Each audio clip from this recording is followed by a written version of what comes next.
আসসালামু আলাইকুম। নতুন একটি ভিডিওতে আপনাদের সবাইকে শুভেচ্ছা এবং অভিনন্দন। তো আমার পিছনে যে মোটরসাইকেলটা দেখতে পাচ্ছেন, এইটার প্রবলেমটা হচ্ছে যে এটাতে কারেন্ট আসতেছে না। তো কারেন্ট না আসার কারণে পুরো বাইকটা চেক করা হয়েছে। চেক করার পরে দেখলাম এটা যে সিডিআই আছে, সিডিআই ইউনিটটা খারাপ আছে। তো ভিডিওটা দেখানোর উদ্দেশ্য হচ্ছে এটা যে ঢাকার বাহিরে বিভিন্ন জায়গায় যারা মেকানিক আছে, যারা কাজ করেন বা বাইক নিয়ে অনেক সময় বিভিন্ন বাইক 150 সিসি 100 সিসি থেকে 150 সিসি পর্যন্ত যে বাইকগুলি 80 বা 50 কথা বলতেছি না, 80 বা 50 বিষয় না, এটা এটা হচ্ছে 100 সিসি 100 সিসি থেকে 150 সিসি পর্যন্ত যে মোটরসাইকেলগুলো আছে, এগুলো ঢাকার বাইরে গিয়ে যদি কারেন্টে কোনো সমস্যা পড়ে, কারেন্ট না আসে, সিডিআই যদি খারাপ থাকে, সেই ক্ষেত্রে মডিফাই করে অন্য সিডিআই কিভাবে লাগাতে হবে বা কোন সিডিআই লাগানো যায়, কিভাবে কানেকশন করতে হবে, কোথায় কোথায় তারগুলো জয়েন্ট দিতে হবে, সেটাই আজকে আপনাদের সাথে শেয়ার করব, শিখাবো। যারা নতুন মেকানিক রয়েছে তাদেরকে শিখিয়ে দিব কোথায় কিভাবে কানেকশন করবেন। যেহেতু এটা বাজাজ কোম্পানির প্লাটিনা 125, আমি আবারও বলছি যে এটা 50 বা 80 সিসিতে এই কাজটা করলে হবে না। সেটাতে এই সিডিআইটা মডিফাই করে লাগালে কারেন্টটা আসলেও সেটার পিক আপ ঠিকভাবে নিবে না। 100 সিসি থেকে 150 সিসি বা 125 সিসি বা 110 সিসি মোটরসাইকেল আপনারা যে কোনো মোটরসাইকেলে লাগাতে পারবেন। যেই সিডিআইটা আপনাদেরকে এখন আমি দেখাবো, আমার হাতে যেটা আছে এটা হচ্ছে এই বাইকের সিডিআই। তো ধরেন যে কোথাও সিডিআই আপনি পাচ্ছেন না বা সাময়িকভাবে সিডিআই মডিফাই করে লাগিয়ে চালাতে যাচ্ছেন, তাদের জন্য ভিডিওটি হেল্পফুল হবে এবং যারা নতুন আছেন তাদের জন্য ভিডিওটি হেল্পফুল হবে। তো চলুন দেরি না করে ভিডিওটা শুরু করা যাক। যারা চ্যানেল নতুন, চ্যানেলটিকে সাবস্ক্রাইব করবেন।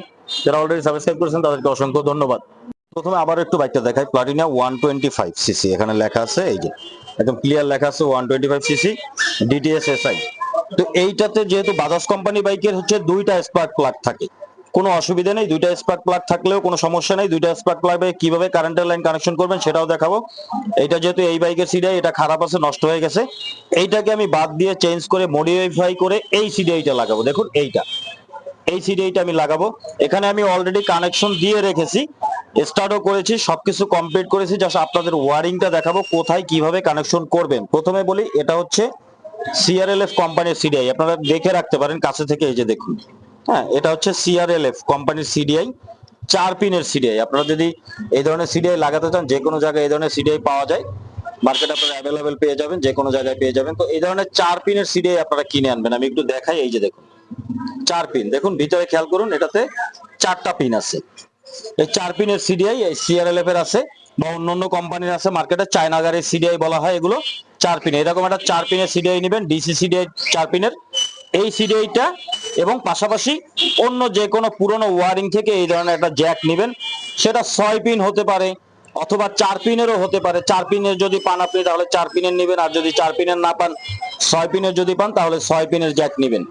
নেওয়ার পরে এখানে যেহেতু আমার 4 পিন, 4 পিনটা আপনি খেয়াল করে দেখবেন কোন পাশে, এই পাশে এবং এই দুই পাশে। তাহলে 6 পিন যদি জ্যাক হয়, তাহলে মাঝখানের দুইটা জ্যাক আমাদের কোনো প্রয়োজন নেই, আমাদের এই দুই পাশে 4টাই প্রয়োজন।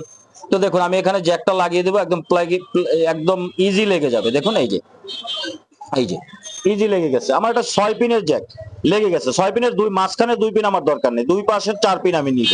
ওকে, তো প্রথমে দেখাই বাজাজ যে কোনো মোটরসাইকেলের ক্ষেত্রে আপনি যদি লাগাতে চান, ওয়ারিং যদি সিডিআই চেঞ্জ করে আপনি যদি লাগাতে চান, কাজ করতে চান, সেক্ষেত্রে আপনাকে যেটা করতে হবে, আপনাকে ওয়ারিং এর কানেকশন গুলি আগে জানতে হবে। যে কোনো ব্র্যান্ডের বাইক হোক, ওয়ারিং কালার করে ওয়ারিং কানেকশন জানতে হবে। তো এই 4 পিনের ভিতরে 4টা যে পিন আছে, 4 পিনের ভিতরে কোনটা কি কাজ করে সেটা আগে একটু প্রথমে আপনাদেরকে ক্লিয়ার করে দেখাই। দেখুন প্রথমে সিডিআইটাকে নিয়ে ঠিক এইভাবে আপনারা ধরবেন। এই যে লকের যে জায়গাটা আছে, এই যে এই যে লকের জায়গাটা আছে, লকের জায়গাটা উপরের দিকে রেখে এভাবে ধরে রাখবেন। এভাবে ধরার পরে এই যে প্রথম যে ডান পাশে যে পিনটা আছে, এই পাশের যে পিনটা আছে, এইটা হচ্ছে পিক আপ কয়েলের লাইন।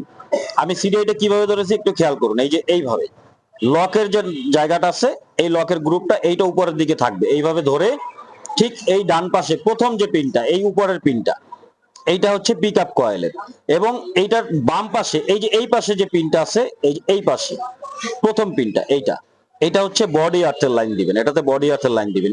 এই বরাবর ঠিক নিচে যেটা আছে, এইটা হচ্ছে সিডিআই তে 12 ভোল্ট ইনপুট। এই যে এই পিনটা ঠিক নিচে দেখুন লক বরাবর, প্রথমটা তো হলো এটা বডি আর্থ, এটা পিক আপ কয়েল। এই যে বডি আর্থের নিচে ঠিক যেটা আছে, এটা হচ্ছে সিডিআই 12 ভোল্ট ইনপুট, ডিসি 12 ভোল্টের লাইন সরাসরি এখানে আসবে চাবি অন করলে। আর এই পাশে যে একটা পিন আছে, এই যে একটা, এই যে কর্নারে এইটা যেটা পিক আপ কয়েলের, এই যে বরাবর পিক আপ কয়েল কাটা যেটা লাগবে, এই পিনের ঠিক অপোজিট পাশে যেটা আছে, এটা হচ্ছে আউট লাইন, যে এসটি কয়েল বা আউট কয়েল বলা হয়, প্লাগে যে কারেন্টটা যায় সেইটার লাইন হচ্ছে এই যে একটা ক্লিয়ার। 4টা জায়গা আমাদের ক্লিয়ার হয়ে গেল। এখন আমি বাজাজ কোম্পানির ওয়ারিং এ যে কানেকশন করলাম সেটা আপনাদেরকে একটু দেখাই, কারণ বাজাজ কোম্পানির ওয়ারিং এ কানেকশনের ভিডিও অলরেডি আমার চ্যানেলে দেওয়া আছে, চাইলে আপনারা সেটা দেখে নিতে পারেন। এখানে দেখুন, এখানে এই যে দেখুন কানেকশনটা কিভাবে করেছে। এই যে এটা হচ্ছে ব্যাটারি পজিটিভ 12 ভোল্ট, চাবি অন করার সাথে সাথে এখানে আমার 12 ভোল্ট আসে। এইটাতে আমার এই সিডিআর যে 12 ভোল্ট ইনপুট যেটা আমি আপনাদেরকে দেখিয়েছি, এই যে কর্নারের পিনটা আছে, এই কর্নারের পিনটা 12 ভোল্ট ইনপুট চাবি অন করে, এটার সাথে আমি এই যে জ্যাকের কানেকশন দিয়ে রেখেছি। আমি এখানে একটু জ্যাকটা একটু বসিয়ে দিই, তাহলে আপনাদের দেখাতে একটু সুবিধা হবে। দেখুন এখানে আমার জ্যাকটা বসানো শেষ। এখন খেয়াল করুন, এই যে প্রথমে পিক আপ কয়েল, এই যে লাল এবং সাদা, এইটা কিন্তু কালারটা হচ্ছে যে অটোমেটিক্যালি আমার এই জ্যাকের সাথে মিলে গেছে।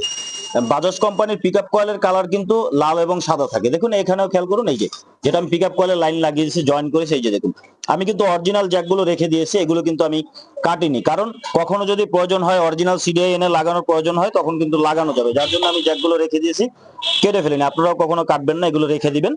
এই যে দেখুন সাদা এবং লাল রেখা, যেটা এই যে সাদা লাল, যেটা আমার বললাম যে জ্যাকের সাথে মিলে গেছে, সাদা লাল, এটা হচ্ছে বাজাজ কোম্পানির পিকআপ কয়েলের।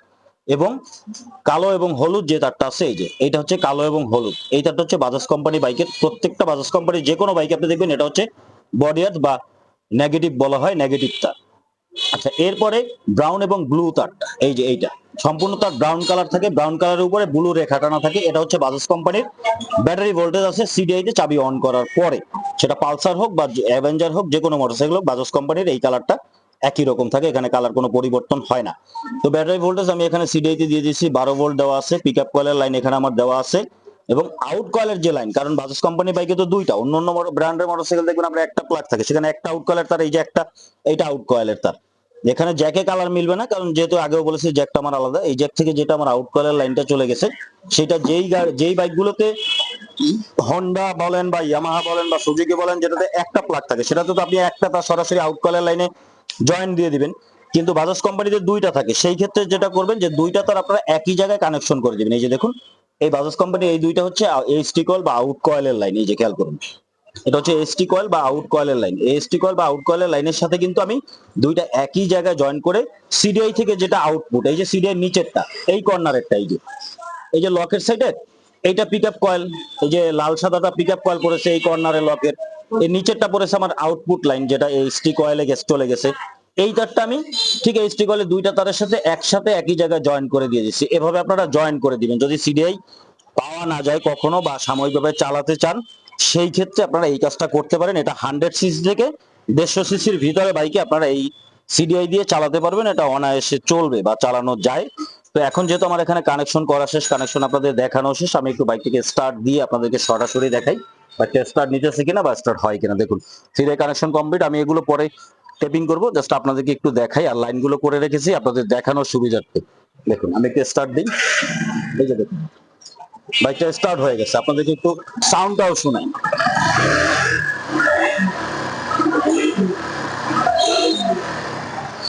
যাই হোক, আপনারা সাউন্ডটা শুনতে পেলেন, বাইকটা কিন্তু এখনো স্টার্টে আছে, হয়তো ওইভাবে আপনারা শুনতে পাচ্ছেন না। যাই হোক, তো যদি চান সাময়িকভাবে চালানোর জন্য, যে কোনো মোটরসাইকেল হোক, যে কোনো ব্র্যান্ডের মোটরসাইকেল হোক, এইভাবে যে ডিসি সিডিআই মার্কেটে পাওয়া যায় 4 পিনের, এগুলো লাগিয়ে আপনারা বাইক সিডিআই না পেলে মডিফাই করে চালাতে পারবেন। তো ভিডিওটি দেখার জন্য ধন্যবাদ সবাইকে, দেখা হবে নেক্সট কোনো ভিডিওতে। সে পর্যন্ত ভালো থাকবেন, সুস্থ থাকবেন, আল্লাহ হাফেজ।